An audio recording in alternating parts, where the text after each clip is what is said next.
ಅದು ನಮಗೆ ಕ್ಲಿಯರ್ ಆಗಿ ಮೈಂಡಲ್ಲಿ ನಾವು ಆ ಪಿಕ್ಚರನ್ನು ನೋಡದಿದ್ದರೆ ಯಾವ ರೀತಿ ಅದು ಉಲ್ಟಾ ಆಗಿ ಬರ್ತದೆ ನಮಗೆ ರಿಸಲ್ಟ್ ಅಂತ. ಆಕೆ ನನಗೆ ಅಂಥ ಒಬ್ಬ ರೂಪಸ್ಥ ಬೇಕಂತ ಹೇಳಿ ಯಾರನ್ನಾದರೂ ಮ್ಯಾನಿಫೆಸ್ಟ್ ಆ ಸೀನನ್ನು ನೋಡ್ತಾ ಇದ್ರೆ ಸಬ್ ಕಾನ್ಷಿಯಸ್ ಮೈಂಡಿಗೆ ಕ್ಲಿಯರ್ ಆಗ್ತಿತ್ತು. ಬಟ್ ಸಬ್ ಕಾನ್ಷಿಯಸ್ ಮೈಂಡ್ ಏನು ತಿಳ್ಕೊಂಡಿತ್ತು, ಈ ಎಲ್ಲ ಗುಣಗಳು ಬೇಕಾದರೆ 5 ಗಂಡನನ್ನು ತಗೊಂಡು ಬಂದಿತ್ತು. ಹೌದಲ್ವಾ? ನೀವು ಪಿಕ್ಚರಲ್ಲಿ ನೋಡ್ಬೇಕು. ಈಗ ನಿಮಗೆ ಒಂದು ಆರೋಗ್ಯ ಸರಿ ಇಲ್ಲ, ನೀವು ಆರೋಗ್ಯ ಆದ ನಂತರ ನೀವು ಎಲ್ಲಿ ಹೋಗುವುದು, ಓಡಾಡೋದು, ಇದನ್ನೆಲ್ಲ ನೋಡ್ಬೇಕು. ದಿನಕ್ಕೆ ಒಂದು 5 ನಿಮಿಷ ಬೆಳಿಗ್ಗೆ, ಸಂಜೆ ಒಂದು 5 ನಿಮಿಷ ನೋಡಿದಾಗ ಇವತ್ತಿಂದ ನಾಳೆಗೆ ಆಗ್ತದೆ ಅಂತೆಲ್ಲ. ಬಟ್ ಸಬ್ ಕಾನ್ಷಿಯಸ್ ಮೈಂಡ್ ಅದನ್ನು ಅರ್ಥ ಮಾಡ್ಕೊಳ್ತದೆ.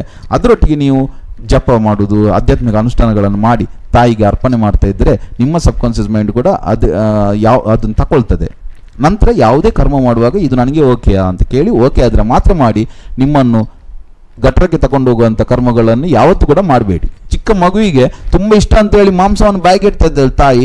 ಆಕೆ ತಾಯಿ ನಮಗೆ ಪಾಪ ಅಲ್ವಾ ಮಗುವಿಗೆ ಕೊಡ್ತಾ ಇದ್ದಾಳೆ ಅಂತ ಅನಿಸ್ತದೆ. ಅಲ್ಲ, ಮಗುವಿಗೆ ಅನ್ಯಾಯ ಮಾಡ್ತಾ ಇದ್ದಾಳೆ ಆಕೆ. ಕೆಲವರಿಗೆಲ್ಲ ತಲೆಯಲ್ಲಿ ಇರ್ತದೆ, ಹೆಂಗಸರಿಗೆಲ್ಲ ಹುಡುಗರೆಲ್ಲ ಕೆಟ್ಟವರು, ಹುಡುಗಿಯರನ್ನು ನೋಡ್ತಾ ಇರ್ತಾರೆ. ಈ ರೀತಿಯೆಲ್ಲ ಇದ್ದವರಿಗೆ, ಸಂಶಯ ಪಡುವಂಥವರನ್ನು ಅವರೊಟ್ಟಿಗೆ ಸಂಬಂಧ ಬೆಳೆಸಬಾರ್ದು. ಯಾಕೆ ಅಂತ ಹೇಳಿದರೆ ಆಟೋಮೆಟಿಕಲಿ ಅವರು ಏನು ಸ್ಟ್ರಾಂಗ್ ಆಗಿ ನೆಗೆಟಿವ್ ಥಾಟ್ಸನ್ನು ಬಿಡ್ತಾ ಇದ್ದಾರಲ್ವಾ, ಅದು ನಿಮ್ಮ ಮೈಂಡಿಗೆ ಕೂಡ ಎಫೆಕ್ಟ್ ಆಗ್ತಾ ಇರ್ತದೆ.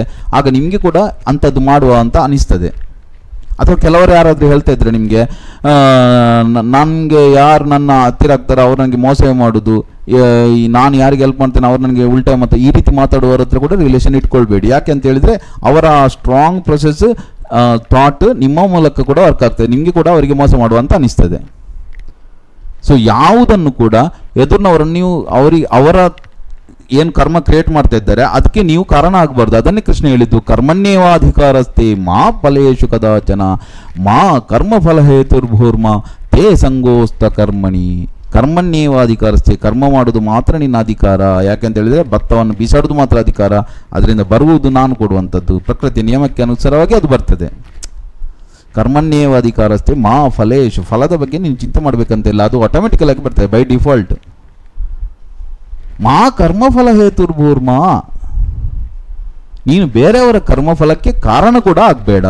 ಏನಾಗಿ ಅಂತ ಹೇಳಿದರೆ ಈಗ ಒಬ್ಬನ ತಂದೆಗೆ ನೋವು ಕೊಡ್ತಾ ಇರ್ತಾನೆ ತುಂಬ. ಸೊ ಕರ್ಮಫಲದ ಪ್ರಕಾರ ಅವನಿಗೆ ಕೂಡ ಅವನ ಮಗ ನೋವು ಕೊಡಬೇಕು, ಹೌದಲ್ವಾ? ನೀವು ಈಗ ಅದನ್ನು ನನಗೆ ನೋವು ಕೊಡ್ತಾ ಇದ್ದಾನೆ ಈ ರೀತಿ ತಗೊಂಡ್ರೆ ನೀವು ಅವನ ಮಗನಾಗಿ ಹುಟ್ಟಬೇಕಾಗ್ತದೆ ಕರ್ಮಫಲದ ಪ್ರಕಾರ. ಓಕೆ, ಹುಟ್ಟಿ ನೀವು ದುಷ್ಟ ಆಗಬೇಕಾಗ್ತದೆ, ನೀವು ನಿಮ್ಮ ತಂದೆಗೆ ನೋವು ಕೊಡಬೇಕಾಗ್ತದೆ. ಸೊ ಅದೇ ರೀತಿ ಇವರು ಏನು ಕರ್ಮಫಲ ಕ್ರಿಯೇಟ್ ಮಾಡ್ತಾ ಇದ್ದಾರಾ ಅದರೊಟ್ಟಿಗೆ ನೀವು ಲಿಂಕ್ ಆಗಬಾರ್ದು. ನೀವು ಅಂಥ ನೆಗೆಟಿವ್ ಥಾಟ್ ಇದ್ದವರ ಹತ್ರ ನೀವು ಇರಬಾರ್ದು. ಯಾಕೆಂತ ಹೇಳಿದರೆ ಅವರು ಸ್ಟ್ರಾಂಗ್ ಆಗಿ ಏನು ಕರ್ಮವನ್ನು ಅಟ್ರಾಕ್ಟ್ ಮಾಡ್ತಾ ಇದ್ದಾರಾ ಅಂಥದ್ದೇ ಜೀವನದಲ್ಲಿ ನಡೀತದೆ. ಸೊ ಅವರ ಸುತ್ತಮುತ್ತ ಈಗ ಕೆಲವರಿಗೆಲ್ಲ ಇರ್ತದೆ ಬೇರೆಯವರಿಗೆ ಸೇವೆ ಮಾಡಬೇಕು, ಯಾರಾದರೂ ದುಃಖದಲ್ಲಿದ್ದರೆ ಅವರಿಗೆ ಸಹಾಯ ಮಾಡೋದು, ಹೆಲ್ಪ್ ಮಾಡೋದು, ಇದನ್ನೆಲ್ಲ ತುಂಬ ಸಲ ನಾನು ಹೇಳಿದ್ದೇನೆ. ನಮಗೆ ಅನಿಸ್ತದೆ ತುಂಬ ಒಳ್ಳೆಯವರವರಂತ. ಬಟ್ ಅಂಥವರ ಹತ್ತಿರ ಇರಬಾರ್ದು. ಯಾಕೆಂತ ಹೇಳಿದರೆ ಅವರಿಗೆ ಬೇರೆಯವರಿಗೆ ಸಹಾಯ ಮಾಡೋದು, ಬೇರೆಯವರಿಗೆ ಹೆಲ್ಪ್ ಮಾಡೋದು ಇದೇ ಖುಷಿ ಕೊಡುವಂಥ ಕಾರಣ ಅವರು ಅಂಥದ್ದನ್ನೇ ಕ್ರಿಯೇಟ್ ಮಾಡ್ತಾ ಇರ್ತಾರೆ. ಸೊ ನೀವು ಕೂಡ ಅವರ ಹತ್ರ ಹೆಲ್ಪ್ ತಗೊಳ್ಳುವಾಗೆ ಅಥವಾ ನೀವು ಅನಾರೋಗ್ಯದಲ್ಲಿ ಬೀಳುವಾಗೆ ಈ ರೀತಿ ಎಲ್ಲ ಆಗ್ತದೆ. ಇದು ಕರ್ಮ ಒಬ್ಬರ ಮೇಲೆ ಒಬ್ಬರಿಗೆ ಅಟ್ರಾಕ್ಟ್ ಆಗುವಂಥದ್ದು. ಸೊ ಇದನ್ನೆಲ್ಲ ಅರ್ಥ ಮಾಡಿಕೊಂಡು ಸಿಂಪಲ್ ಆಗಿ ಬದುಕುವುದನ್ನು ಕಲಿಬೇಕು. ಮನುಷ್ಯರನ್ನು ಅರ್ಥ ಮಾಡಿಕೊಂಡ್ರೆ ಜೀವನ ತುಂಬ ಸಿಂಪಲ್, ನಾವು ಅದನ್ನು ಕ್ರಿಟಿಕಲ್ ಮಾಡಿಕೊಂಡದ್ದು. ಸೊ ನೀವೇನು ಮಾಡಬೇಕಂತ ಹೇಳಿದರೆ ಎಲ್ಲದರಲ್ಲಿ ಕೂಡ ನೀವು ಪ್ರಾಕ್ಟಿಕಲ್ ಆಗಿ ಒಂದು ಸೀನ್ ನೋಡಬೇಕು ಏನಾಗಬೇಕಂತ. ಮತ್ತು ಈಗ ನೀವೊಂದು ಆಟ ಆಡ್ತಿದ್ರಿ ಮೊಬೈಲಲ್ಲಿ, ನಿಮಗೆ ಏನು ಬೇಕಾ ಅದನ್ನೇ, ನಿಮಗೆ ಕಾರ್ ಬೇಕಾದರೆ ಕಾರ್ ರೇಸ್ ಇದ್ದೇ ಆಟ ಆಡಬೇಕು, ಅರ್ಥ ಆಯ್ತಾ? ಬೈಕ್ ಬೇಕಾದರೆ ಬೈಕ್ ರೇಸ್ ಇದು ಮಾಡಬೇಕು. ಅಥವಾ ಏನಾದರೂ ಕಾಯಿನ್ ಸಿಗುವಂಥ, ಬಂಗಾರ ಕಾಯಿನ್ ಸಿಗುವಂಥದ್ದು, ಹಣ ಸಿಗುವಂಥದ್ದು ಅಂಥದ್ದೇನಾದರೂ ಆಟವನ್ನು ಆಡ್ತಾ ಇರಬೇಕು. ಆಗ ಸಬ್ ಕಾನ್ಷಿಯಸ್ ಮೈಂಡ್ ಅದನ್ನು ತಗೊಳ್ತದೆ. ಅದೇ ನಾನು ಹೇಳಿದ್ದೇನೆ, ಕೈಗೆ ತುಪ್ಪ ಹಾಕಬೇಕು. ಕೈಗೆ ತುಪ್ಪ ಹಾಕಿದಾಗ ಸಬ್ ಕಾನ್ಷಿಯಸ್ ಮೈಂಡ್ ತಗೊಳ್ತದೆ. ಇವನ ಕೈ ತುಂಬ ಸ್ಮೂತ್ ಇದ್ದರೆ ಇವನಿಗೆ ಆರಾಮದಲ್ಲಿ ಕೂತು ತಿನ್ನಬೇಕಂತ.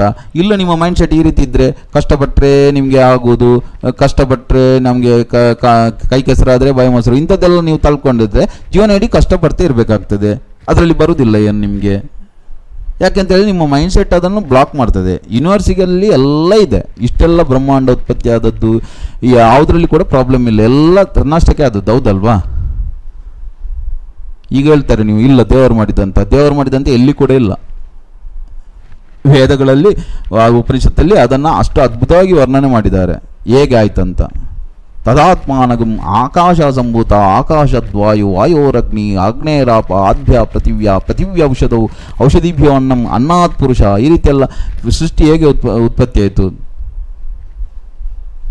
ಅಸದ್ವಾ ಇದಮಗ್ರಮಸಿ ತಥೋ ವೈ ಸಜ್ಜಾಯತ ತದಾತ್ಮಾನಗಂ ಸ್ವಯಂ ಕುರುತ, ತನ್ನಷ್ಟಕ್ಕೆ ತಾನೇ ಆದದ್ದಂತ ಉಪನಿಷತ್ತಲ್ಲಿ ಬರ್ತದೆ. ಬಟ್ ನೀವು ಹೇಳ್ತೀರಿ ಇಲ್ಲ ಇವನೇನು ಮಾತಾಡ್ತಿದ್ದಾನೆ, ದೇವರು ಸೃಷ್ಟಿ ಮಾಡಿದಂತ. ಇದು ಕೇಳೋದು ಪುಸ್ತಕದ ಜ್ಞಾನ ಅಂತ.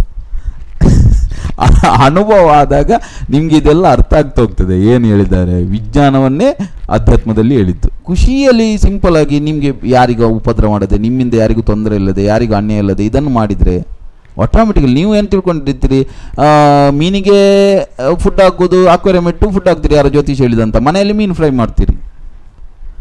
ಪಾರಿವಾಳಕ್ಕೆ ಹಾಕಿದ್ರೆ ಒಳ್ಳೇದಂತ ಪಾರಿವಾಳಕ್ಕೆ ಹಾಕ್ತೀರಿ, ಮನೆಯಲ್ಲಿ ಚಿಕನ್ ತಂದೂರಿ ಆಗ್ತಾ ಇರ್ತದೆ. ಈ ರೀತಿ ಮಾಡಿದರೆ ವರ್ಕ್ ಆಗೋದಿಲ್ಲ. ಕರ್ಮ ಅಂತ ಹೇಳಿದರೆ ಪ್ರತಿಯೊಂದು ಇಷ್ಟಿಷ್ಟು ಚಿಕ್ಕದನ್ನು ಕೂಡ ಕರ್ಮ ತಗೊಳ್ಬೇಕಾಗ್ತದೆ. ಅದಕ್ಕೆ ಅನಿಮಾಂಡವ್ಯನ ಕತೆ ಬರ್ತದೆ. ಆ ಮಾಂಡವ್ಯ ಅಂತ ಋಷಿಯಾಗಿದ್ದವ, ಅಷ್ಟು ದೊಡ್ಡ ಅದ್ಭುತ ಋಷಿಯಾಗಿದ್ದವ, ಅವೇನು ಮಾಡಿದ ಅಂತ ಹೇಳಿದರೆ, ಯಾರ ಕಳ್ಳತನ ಮಾಡಿ ಅವನ ಆಶ್ರಮದಲ್ಲಿ ಇಟ್ಟರು. ಇದೆಲ್ಲ ಕತೆ ಬರ್ತದೆ. ರಾಜನ ಕಳ್ಳತನ ಆಯಿತು, ರಾಜನಿಗೆ ತುಂಬ ಕೋಪ ಬಂದಿತ್ತು. ಕಳ್ಳನನ್ನು ಹುಡುಕ್ಲಿಕ್ಕೆ ಹೇಳುವಾಗ ಅನಿಮಾಂಡವ್ಯನ ಅವನ ಹೆಸರು ಮಾಂಡವ್ಯ ಅಂತ, ಮಾಂಡವ್ಯನ ಆಶ್ರಮದಲ್ಲಿ ಸಿಕ್ಕಿತ್ತು. ಇವನನ್ನು ತಗೊಂಡೋಗಿ ರಾಜ ಕೋಪದಲ್ಲಿದ್ದ, ಶೂಲಕ್ಕೆ ಏರಿಸ್ಲಿಕ್ಕೆ ಹೇಳಿದ್ದ. ಅವನ ಗುದಭಾಗಕ್ಕೆ ಶೂಲವನ್ನು ಹಾಕಿ ಮೇಲಿಂದ ಹಾಕಿದ್ರು. ಅವ ಅದರ ಮೇಲೆ ಕೂತು ಧ್ಯಾನಸ್ಥನಾದ. ಆಗ ಎಲ್ರಿಗೆ ಇದಾಯಿತು, ಇವ ಸಾಯಲಿಲ್ಲ, ಧ್ಯಾನಸ್ಥನಾಗಿ ಶೂಲದ ಮೇಲೆ ಕೂತಿದ್ದಾನೆ. ರಾಜನನ್ನು ಕರೆದ್ರು. ರಾಜ ಬಂದ, ನೋಡ್ತಾನೆ ಶೂಲದ ಮೇಲೆ ಗುದದ್ವಾರದೊಳಗೆ ಶೂಲ ಹೋಗಿದೆ, ಅದರ ಮೇಲೆ ಕೂತು ಧ್ಯಾನ ಮಾಡ್ತಾ ಇದ್ದಾನೆ. ಯಾರ ಮಹಾತ್ಮನಾಗಿರ್ಬೇಕು, ತಪ್ಪಾಯ್ತು ಅಂತೇಳಿ ಅವನನ್ನು ಕೆಳಗಿಳಿಸ್ಲಿಕ್ಕೆ ನೋಡುವಾಗ ಅದನ್ನು ಕೆಳಗಿಳಿಸ್ಲಿಕ್ಕೆ ಆಗಲಿಲ್ಲ. ಮತ್ತೆ ಕಟ್ ಮಾಡಿ ತೆಗೆದ. ಅರ್ಧ ತುಂಡು ಅವನ ಗುದದ್ವಾರದ ಒಳಗೆ ಸಿಕ್ಕಾಕೊಂಡಿತ್ತು. ಅದರ ನಂತರ ಅವ ಅನಿಮಾಂಡವ್ಯ ಅಂತ ಅವನಿಗೆ ಹೆಸರಾಯಿತು. ರಾಜ ಕೈಕಾಲು ಹಿಡಿದ, ತಪ್ಪಾಯ್ತು ಅಂತ ಹೇಳಿದ, ಎಲ್ಲ ಹೇಳಿದ. ಮಾಂಡವ್ಯ ಹೇಳ್ತಾ ಇದ್ದಾನೆ, ಅದಿರಲಿ, ಬಟ್ ನನಗೆ ಈ ಪ್ರಶ್ನೆಗೆ ಉತ್ತರ ಬೇಕು. ನಾನು ಯಾಕೆ ನನಗೆ ಇಂಥ ಘೋರ ನೋವು ಸಿಕ್ಕಿತ್ತು? ಯೋಗ ಮಾರ್ಗದ ಮೂಲಕ ಯಮನೊಂದಿಗೆ ಕನೆಕ್ಟ್ ಆಗ್ತಾನೆ. ಯಮನ ಹತ್ರ ಕೇಳುವಾಗ ಯಮ ಹೇಳ್ತಾನೆ, ನಿನಗೆ ಯಮ ಅಂತ ಹೇಳಿದರೆ ನಿಯಮ, ಅದು ಕೂಡ ನಾನು ಹೇಳಿದ್ದೇನೆ ಮೊದಲು. ಚಿತ್ರಗುಪ್ತ ಅಂದರೆ ಯಾರು? ಯಮ ಹೇಳ್ತಾನೆ, ನೀನು ಚಿಕ್ಕ ಇರುವಾಗ ಚಿಟ್ಟೆಗಳನ್ನೆಲ್ಲ ಹಿಡಿದು ಅದರ ಗುದದ್ವಾರಕ್ಕೆ ಕಡ್ಡಿ ಹಾಕ್ತಿದ್ದಿ. ಆ ನೋವು, ಅವು ಪಟ್ಟ ನೋವಿಗೆ ನಿನಗೆ ಈಗ ಇಂಥ ನೋವು ಸಿಕ್ಕಿತ್ತಂತ. ಮತ್ತು ಅನಿಮಾಂಡವ್ಯ ಹೇಳ್ತಾನೆ, 5 ವರ್ಷದವರೆಗೆ ಇವತ್ತಿನಿಂದ ಯಾವ ಕರ್ಮ ಕೂಡ ಇಫೆಕ್ಟ್ ಆಗಬಾರ್ದು, ಅದು ಸ್ವಪ್ನದಲ್ಲಿ ಕ್ಲಿಯರ್ ಆಗಬೇಕು. ಇದೆಲ್ಲ ಅದು ನಾನು ಮಾಂಡುಕ್ಯೋಪನಿಷತ್ತನ್ನು ವರ್ಣನೆ ಮಾಡುವಾಗ ಹೇಳ್ತೇನೆ ಯಾವ ಲೆಕ್ಕ ಪ್ರಜ್ಞಾಸ್ತರ ಇರ್ತದೆ ಅಂತ. ಟೋಟಲ್ ಏನಂತ ಹೇಳಿದರೆ, ಇಷ್ಟಿಷ್ಟು ಚಿಕ್ಕ ತಪ್ಪಿಗೆ ಕೂಡ ಅದಕ್ಕೆ ರಿಸಲ್ಟ್ ಇದೆ. ಸೊ ಯಾವುದನ್ನು ಮಾಡುವಾಗ ಕೂಡ ಇದು ಓಕೆಯಾ, ನನಗೆ ಆದರೆ ಓಕೆಯಾ ಅಂತ ಕೇಳಿ ಮಾಡಿದರೆ ನಿಮಗೆ ಯಾವ ಗುರುವಿನ ಹತ್ರ ಯಾರ ಹತ್ರ ಹೋಗ್ಬೇಕಂತೆಲ್ಲ ನಿಮಗೆ ಆಟೋಮೆಟಿಕಲಿ ಗೊತ್ತಾಗ್ತದೆ ಏನು ಮಾಡಬೇಕು ಏನು ಮಾಡಬಾರ್ದು ಅಂತ. ನಿಮಗೆ ಕ್ಲೀನಿಂಗ್ ಇಟ್ಕೊಂಡು ನಿಮ್ಮ ಸುತ್ತಮುತ್ತ ಕ್ಲೀನಿಂಗ್ ಇಟ್ಕೊಳ್ಬೋದು, ದೇಹವನ್ನು ಕ್ಲೀನಿಂಗ್ ಇಟ್ಕೊಳ್ಳೋದು, ಮನಸ್ಸನ್ನು ಕ್ಲೀನಿಂಗ್ ಇಟ್ಕೊಳ್ಳೋದು, ಮನೆಯನ್ನು ಕ್ಲೀನಿಂಗ್ ಇಟ್ಕೊಳ್ಳೋದು. ಈ ಕ್ಲೀನಿಂಗ್ ಇದ್ದು ನಿಮ್ಮ ಸಬ್ಕಾನ್ಷಿಯಸ್ ಮೈಂಡಲ್ಲಿ ನಿಜವಾಗಿ ಅರ್ಜಿ ಇದ್ದರೆ, ಬೇರೆಯವರಿಗೋಸ್ಕರ ಅಲ್ಲ, ತೋರಿಸ್ಲಿಕ್ಕೆಲ್ಲ, ನಿಜವಾಗಿ ನಿಮಗೆ ಆ ಒಳಗಿಂದ ಕ್ಲೀನಿಂಗ್ ಇಂದ ಬಂದಿದ್ದರೆ, ನಾನು ಹೇಳ್ತಿದ್ದೇನೆ ನೀವು ನರಕಕ್ಕೆ ಹೋಗ್ಲಿಕ್ಕೆ ಸಾಧ್ಯ ಇಲ್ಲ. ನೀವು ಯಾವುದು ಮಾಡಬೇಕಂತಿಲ್ಲ. ಹೇಗೆ ಅಂತ ಹೇಳಿದರೆ, ನರಕ ಸ್ವರ್ಗ ಇರುವುದು ನಿಮ್ಮ ಸಬ್ಕಾನ್ಷಿಯಸ್ ಮೈಂಡಲ್ಲಿ. ನಿಮಗೆ ನಿಜವಾಗಿ ಕ್ಲೀನಿಂಗೇ ಬೇಕಂತ ಹೇಳಿದರೆ ನರಕ ಇರುವುದು ಗಲೀಜಲ್ಲಿ, ಆಯ್ತಲ್ವಾ? ಸೊ ನಿಮಗೆ ಇದೆಲ್ಲ ಸಿಂಪಲ್ ಟೆಕ್ನಿಕ್ ನಾನು ಹೇಳ್ತಾ ಇದ್ದೇನೆ. ಅದ್ಭುತವಾದ ರಹಸ್ಯ ಇದೆ ಇದರಲ್ಲಿ. ನೀವು ನರಕಕ್ಕೆ ಹೋಗ್ಲಿಕ್ಕೆ ಸಾಧ್ಯ ಇಲ್ಲ. ಇಲ್ಲ ನನಗೆ ಹೇಗೆ ಇದ್ರೆ ನಡೀತದೆ, ಹೇಗೆ ಇದ್ರೆ ಅಂತ ಹೇಳಿದರೆ ಡೈರೆಕ್ಟ್ ಅಲ್ಲಿಗೆ ತಗೊಂಡು ಹೋಗ್ತಾರೆ ಅಂತ ಹೇಳಿದ್ರೆ ಇಟ್ಕೊಂಡು ಹೇಳ್ಕೊಂಡು ಹೋಗೋದಿಲ್ಲ. ಸಬ್ಕಾನ್ಷಿಯಸ್ಲಿ ನೀವು ಅಲ್ಲಿಗೆ ಓಪನ್ ಅಪ್ ಆಗ್ತೀರಿ. ಇಲ್ಲಿ ದೇಹ ಬಿಟ್ಟ ಕೂಡಲೇ ಅಲ್ಲಿ ಓಪನ್ ಆಗ್ತೀರಿ. ಹೇಗೆ ನಿಮ್ಮ ಕನಸಲ್ಲಿ ನೀವು ಹೋಗ್ತೀರಾ ಅದೇ ರೀತಿ. ಸೊ ಇದನ್ನೆಲ್ಲ ಅರ್ಥ ಮಾಡ್ಕೊಳ್ಬೇಕು ಕರ್ಮದ ಬಗ್ಗೆ. ಸೊ ನಾನು ನಿಮಗೆ ತುಂಬ ಕನ್ಫ್ಯೂಷನ್ ಮಾಡ್ಕೊಳ್ಳೋದಿಲ್ಲ. ಸಿಂಪಲ್ ಆಗಿ ನೀವು ತಗೊಳ್ಳಿ. ನೀವು ಕರ್ಮ ಮಾಡಿ, ಒಳ್ಳೆ ಕರ್ಮ ಮಾಡಿ, ಅದನ್ನು ದೇವರಿಗೆ ಅರ್ಪಣೆ ಮಾಡಿ. ಯಾರಿಗಾದರೂ ಒಂದು ದೇವರನ್ನು ಇಟ್ಕೊಂಡು ಯಾವುದಾದ್ರೂ ಒಂದು ರೂಪವನ್ನು, ನಿಮಗೆ ಇಷ್ಟ ಆದ ರೂಪವನ್ನು. ನಂತರ ಏನಂತ ಹೇಳಿದರೆ, ಯಾವ ಕೆಲಸ ಮಾಡೋ ಮೊದಲು ಕೂಡ ಇದು ನನಗೆ ಆದರೆ ಓಕೆ ಅಂತ ಕೇಳ್ಕೊಳ್ಳಿ. ಇಷ್ಟು ನೀವು 2 ಆನ್ಸರ್, ಸಿಂಪಲ್ ಆನ್ಸರ್ ತಗೊಂಡ್ರೆ ಮತ್ತೆ ನೀವು ಎಲ್ಲೆಲ್ಲಿ ತಿರುಗಬೇಕು, ಸುಮ್ಮನೆ ದೊಡ್ಡ ದೊಡ್ಡ ಕ್ವಶನ್ ಕೇಳಬೇಕಂತ ಏನಿಲ್ಲ. ಎಲ್ಲದು ನಿಮಗೆ ಆಟೋಮೆಟಿಕಲಿ ಬರ್ತಾ ಹೋಗ್ತದೆ. ಜೀವನದಲ್ಲಿ ನಿಮ್ಮ ಬದಲಾವಣೆ ಬರ್ತಾ ಹೋಗ್ತದೆ, ಬದುಕು ಬದಲಾಗ್ತದೆ. ಮುಂದಿನ ವಿಡಿಯೋದಲ್ಲಿ ಸಿಗುವ. ಅಲ್ಲಿವರೆಗೆ ಖುಷಿಯಾಗಿರಿ, ಹೇಳಿದ್ದನ್ನು ಅರ್ಥ ಮಾಡ್ಕೊಳ್ಳಿ. ನಮಸ್ಕಾರ.